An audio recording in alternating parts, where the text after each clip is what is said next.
So ఈరోజు చాలా ఈజీగా సింపుల్గా బెండకాయ కర్రీ అయితే మీతో షేర్ చేయబోతున్నాను. సో ఇక్కడ ముందుగా కడాయి పెట్టేసుకోవాలండి. కడాయి పెట్టేసుకొని అందులో ఈ సైజులో కట్ చేసుకున్న బెండకాయలను ఫ్రై చేసుకోవాలి.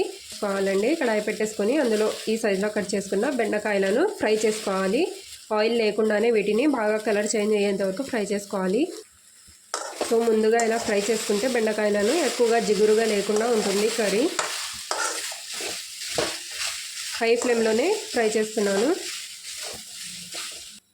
ఓకే అండి, సో చూస్తున్నారు కదా, బెండకాయలు ఇలా బాగా కలర్ చేంజ్ అవ్వాలి. ఇక్కడ చూడండి, ఇది మొత్తం బ్లాక్ అయింది కదా, ఇందులో ఉన్న జిగురు మొత్తం ఇలా కింద బ్లాక్ అయిపోతుంది అన్నమాట.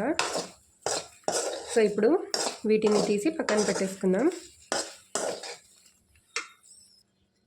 ఓకే అండి, సో ఈ కడాయి చూడండి మొత్తం జిగురు అంటుకొని బ్లాక్ అయిపోయింది కదా. ఇప్పుడు వేరే కడాయి తీసుకుందాం. ఓకే అండి, సో ఇక్కడ వేరే కడాయి పెట్టేసుకొని ఇందులో ఆయిల్ వేసుకోవాలి. సో ఒక 2 టేబుల్ స్పూన్స్ వరకు ఆయిల్ యాడ్ చేసుకోవాలి. ఆయిల్ హీట్ అయిన తర్వాత ఇందులో సన్నగా కట్ చేసి పెట్టుకున్న ఆనియన్స్ యాడ్ చేసుకోవాలి. సో ఇందులోనే ఒక 1/2 టీ స్పూన్ వరకు పసుపు యాడ్ చేసుకొని ఈ ఆనియన్స్ గోల్డెన్ బ్రౌన్ కలర్లో వచ్చేంత వరకు ఫ్రై చేసుకోవాలి. ఓకే అండి, సో ఇలా కలర్ చేంజ్ అయిన తర్వాత ఇందులో 1 టేబుల్ స్పూన్ వరకు అల్లం వెల్లుల్లి పేస్ట్ యాడ్ చేసుకొని పచ్చి వాసన పోయేంత వరకు ఫ్రై చేసుకోవాలి. ఓకే అండి, సో ఇలా ఫ్రై చేసుకున్న తర్వాత ఇందులో సన్నగా కట్ చేసి పెట్టుకున్న ఒక 3 టమాటాలను వేసుకోవాలి. ఇప్పుడు ఈ టమాటాలు బాగా మెత్తగా మగ్గేంత వరకు వీటిని కుక్ చేసుకోవాలి. ఓకే అండి, సో టమాటాలు సాఫ్ట్గా ఏంటాయి కదా, సో ఇలా స్మాష్ చేస్తే ఇంకా సాఫ్ట్గా అయిపోతాయి అన్నమాట. ఇప్పుడు ఇందులో దీన్ని లోలో పెట్టేస్తున్నానండి. ఇప్పుడు మనం ముందుగా ఫ్రై చేసి పెట్టుకున్న బెండకాయలను వేసుకోవాలి. ఇప్పుడు ఇందులో ఒక 1/2 టీ స్పూన్ వరకు కారం పొడి, లేదా మీరు ఎంత స్పైసీగా తింటారో దాని అకార్డింగ్ యాడ్ చేసుకోవచ్చు. ఒక 1/2 టీ స్పూన్ సాల్ట్, లేదంటే రుచికి సరిపడినంత యాడ్ చేసుకోవచ్చు. అలాగే ఒక 1/2 టీ స్పూన్ ధనియాల పొడి, అలాగే ఒక 1/2 టీ స్పూన్ జీలకర్ర పొడి,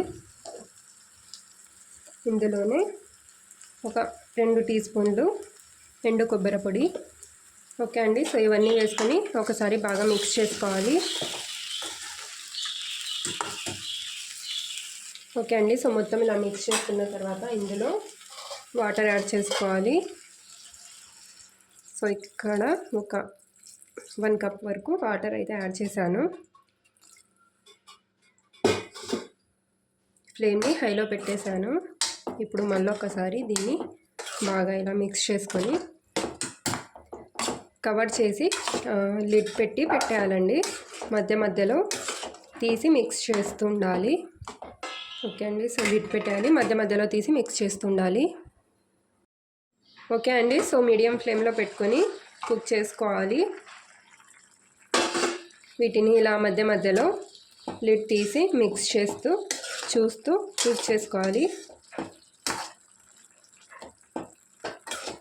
సో మీకు కర్రీ ఎక్కువగా కావాలనుకుంటే కర్రీ ఉన్నప్పుడే గ్యాస్ ఆఫ్ చేసుకోండి.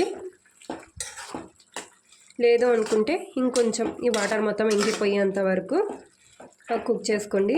చపాతీలో చాలా బాగుంటుందండి ఈ కర్రీ. చపాతీలో అయినా రైస్లో అయినా కానీ చాలా బాగుంటుంది. మళ్ళీ దీన్ని లిడ్ పెట్టేద్దాం.